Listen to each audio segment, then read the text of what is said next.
আপনার কি নিজেকে খুব একা লাগে ছোট থেকে? তেমন কোনো বন্ধু নেই আপনার? বিয়েবাড়ি বা কোনো পার্টিতে গেলে চুপচাপ একা এক কোণে দাঁড়িয়ে থাকেন, কারোর সাথেই ঠিকমতো মিশতে পারেন না? তাহলে আমি আপনাকে বলবো অভিনন্দন, কারণ আপনি একজন লাকি মানুষ। মানুষ একা থেকে যে কাজ করতে পারে, ভিড়ের মধ্যে থেকে অনেক সময় সেই কাজ করা যায় না। আপনি যদি ইতিহাস খুলে দেখেন তবে জানতে পারবেন যত বিখ্যাত মানুষেরা ছিলেন প্রত্যেকেই কিন্তু ভীষণ রকমের একা ছিলেন, যারা মিশতে পারতেন না কারোর সাথে। রাতে ঘুমোতে গিয়ে চোখের পানি ফেলতেন, কিন্তু কাজের ক্ষেত্রে ঢেলে দিয়েছিলেন নিজের 100%।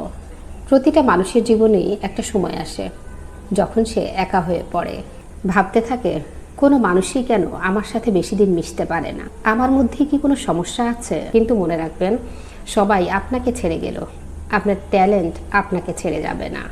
মানুষ আপনাকে বলতে পারে যে আপনি নিজেকে একা করে ফেলছেন। বাহিরে বের হলে অনেকের সঙ্গে মিশলেই এই একাকিত্ব কেটে যাবে। তাদেরকে বলুন যেসব মানুষ আপনাকে বোঝে না, তাদের সাথে মিশলে একাকিত্ব কেটে যাওয়া তো দূরের কথা, বরং আপনি আরও একা হয়ে পড়বেন। তবে আপনি তাদেরকে জবাব দিয়ে দিয়েছেন মানে আপনার কাজ শেষ হয়ে গিয়েছে, তা কিন্তু নয়।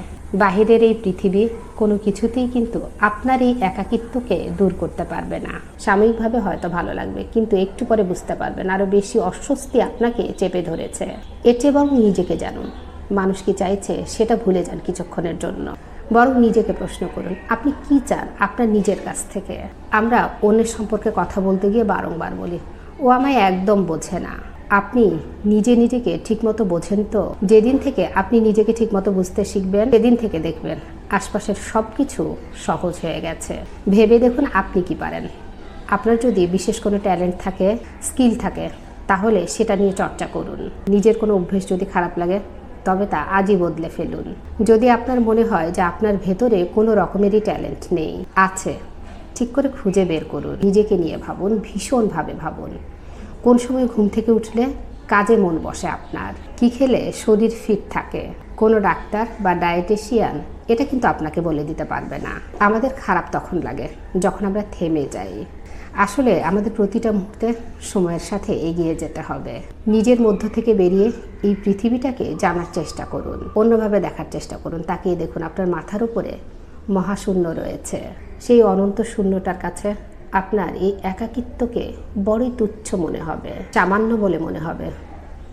কাঁদছেন অকারণ, কিন্তু এটাও, এই যে আপনি আজ বেঁচে আছেন তার তো কোনো একটা কারণ আছে, কিছু করে দেখানোর আছে আপনার। জানবেন যে মানুষ নিজের একাকিত্ব দূর করতে পারে না, তার একাকিত্ব অন্য কেউ দূর করতে পারবে না কখনো। যেদিন আপনি আপনার একাকিত্ব কাটিয়ে উঠতে পারবেন, সেদিন সেই সমস্ত মানুষের পাশে গিয়ে দাঁড়াতে পারবেন যাদের দেখে মনে হবে এরাও একদিন আমার মতোই ছিল, একাকিত্বভুক্ত। ভালো থাকবেন, আর মনে রাখবেন আপনি একা নন কখনোই। ভিডিওটি ভালো লাগলে একটি শেয়ার করে পাশে থাকবেন। ভিডিওটি দেখার জন্য অসংখ্য ধন্যবাদ। আসসালামু আলাইকুম।